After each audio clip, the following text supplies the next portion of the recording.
I'm your host, Donna Cates, and each week we'll dive into powerful stories, expert strategies, and practical tools to help you take charge of your financial future.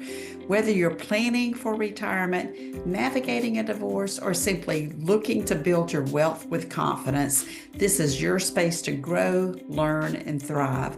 Let's get started with today's podcast. Hello, everybody. I'm excited to introduce you to Rita Yankyera, who is an assistant medical director with a site management organization in Texas. Thank you for joining us today. Thank you, Donna. I'm very eager to delve deep into your career journey today, Rita. Can you give us a 90-second overview of what you do and why you got into it? Thank you.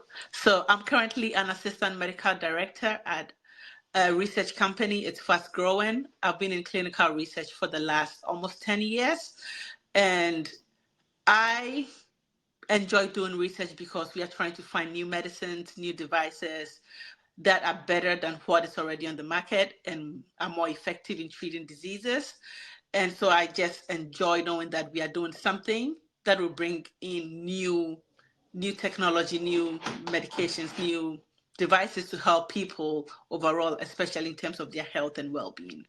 Got it. So tell me, what makes you unique in the way that you're helping people?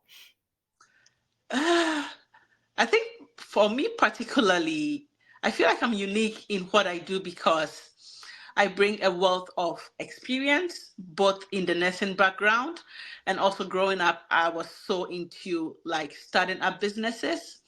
And so with that kind of mindset and that kind of personality that I have, I feel like when I get into spaces like this, I'm able to bring in like a strategic kind of view to the things we do, such that we are able to um, produce what we feel like it would help the general population. Not many people are aware of clinical research, but I know the COVID pandemic brought light about clinical research, and so people are more aware now, but we still realize that not many people are willing to participate in clinical trials for one or two reasons, especially the fact that people don't want to be guinea pigs. That's how they say it. But we realize that if we don't do what we do, we will not be able to have medicines on the market. We will not be able to have the devices that people use, especially like in diabetes management, in obesity management. All the medications on the market had to go through clinical trials, and people are not aware about that. So I feel like I am in a position to make sure that people are aware of this and that they are able to contribute their quota to help the advancement of medicine. Oh, and I think what you're doing is brilliant. And just to share my personal experience, I am a type 1 diabetic personally. Okay. And way back when, this was before they actually started working on insulin pumps, Mm-hmm. I was a candidate to be part of a research study in Okay. doing the implantable pancreas. Oh, Yeah. wow. But they denied me. I Okay. wasn't able to participate because I lived alone. And they, other than, and, if I let them into my house and they could record from every room, I could have participated in that. But Okay. that didn't happen. Hopefully, we'll get there someday where that will not be a restriction to somebody wanting to participate in research. Right, absolutely. So I understand the hurdles sometimes. So that's awesome. I'm grateful for the work that you do, though. So tell me, where do you see your industry going in the next 5 to 10 years, and how are you staying on top of all of that? So, yeah, the clinical research industry is really evolving so quickly. Even over the past few years, there has been so many changes, and recently, like the introduction of AI and everything, it's like it's really advancing so quickly that there's so much to catch up with. The FDA is changing things here and there, and we are having to keep up with all these changes to make sure that we are meeting regulatory requirements. So, for me personally, I keep up with reading. As and when the information comes out, I am a part of this organization called Association of Clinical Research Professionals.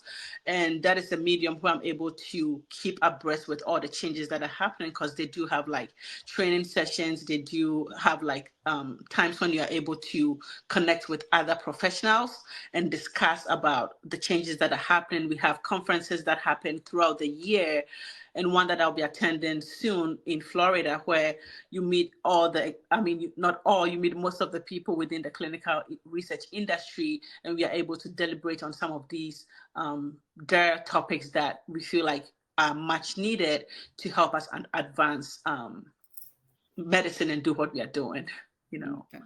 Right. And I'm sure there's continuing education that you have to Oh, have, right? yeah. Mhm. Yes. That's awesome. All right, I'm going to shift gears just a touch.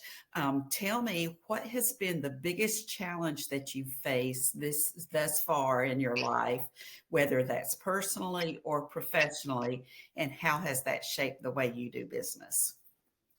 Yeah. One thing that strikes for me is I'm a first generation immigrant to the US. I'm originally from Ghana. I lived there for about 22, 23 years prior to relocating to the US. And that shift in location, shift in culture and everything was a big shock to me when I first came into the country and trying to adjust to the system. But I look back and I can say that it was worth it, the challenges that I went through, because now I feel like I'm a better person, and I'm able to handle challenges better than before. And because I've been able to navigate so many challenges with working at the bedside, going back to school, having kids, working as a full-time mom, being a wife. It's been so many challenges, but I see the positive side of it, because life is without challenges. You know, we have to go through it's with challenges. We have to go through the challenges, and through that we can either see the negative side or the positive side. But I always have the mindset of, you are going through this because it will help you become a better person. So culturally, I think just being able to navigate the US system as a Ghanaian and not having many support systems when I first moved in, I feel like I'm in a better place to help other people adjust easily. And also that when I do my work, I'm coming from a background of being able to toughen out when challenges come my way, or overcome those challenges, that I'm able to handle anything that you throw at me most of the times. Yeah, most of the time. And I love that, because I think, the thing is we all have life experiences, and it's what we do with those experiences. We can either be a victim, or we can take it as a learning opportunity, right? Yes. That's what I hear you saying there. That's awesome.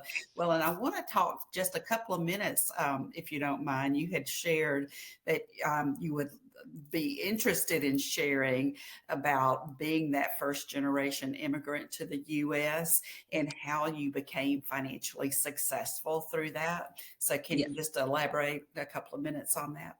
Yeah. So for example, when I first came into the US, I didn't know much about credit score. That was my first time, because back home in Ghana, it's not a thing. We don't worry about credit score. We don't worry about taking loans and stuff like that. It's more of a cash and carry system. You need to have the money in hand to use it. And so being able to educate myself about the credit score system within the US earlier on when I came into the US really helped me a lot, such that at this point I'm at a credit score of 812. I've been in the US for 12 years now, and I've been able to build that much credit score. I don't owe on anything. And I feel like that is one thing that most people are not aware of, that they can become financially successful by having a good credit score, or an excellent credit score, such that they can afford anything, even if they don't have the money, but as long as they can be able to make their payments on time. So overall, I feel like I'm in a better financial position than most immigrants that come into the US, and also some of the American citizens themselves. So it's one thing I really want to share. That's really that it's powerful. And I think that most people don't understand how critical that credit score is Yeah, in just day-to-day stuff. Like, if you get a credit card, what yeah, your interest going to be, or you're getting a mortgage, or any of those things, your credit worthiness is going to dictate what you have to yeah, pay. So, yeah. well, brilliant. That's awesome. Okay, I'm going to ask you another question. This is another personal question. If you could have lunch with one person, either living or deceased, who would that be and why? Robert Kiyosaki probably. Let me go that route. Yeah, I like a lot. I like learning a lot about finances, just personally. Even though I don't have any background in financial education, like I do read a lot myself, and I just enjoy doing that. Yeah. That's also good. All right. So, and I know that you work in a corporation, but if people wanted to connect with you, possibly work with you, just learn more about you, where would they find more information? So I'm on LinkedIn. I'm not super active, but I do go to LinkedIn a lot and read about people's posts. I post here and there. So LinkedIn will be a great place to connect with me. Okay, awesome. Okay, fabulous. Well, we'll make sure that we have that in the notes for everybody to easily access you. So we appreciate you being a guest today. I hope today's conversation left you feeling inspired, informed, and ready to take the next step in your financial journey. Remember, building wealth isn't just about money, it's also about creating a life that aligns with your goals and values. If you found this episode valuable, please subscribe, leave a review, and share it with the women in your life who deserve financial empowerment too. Until next time, stay confident, stay empowered, and keep building the life you desire.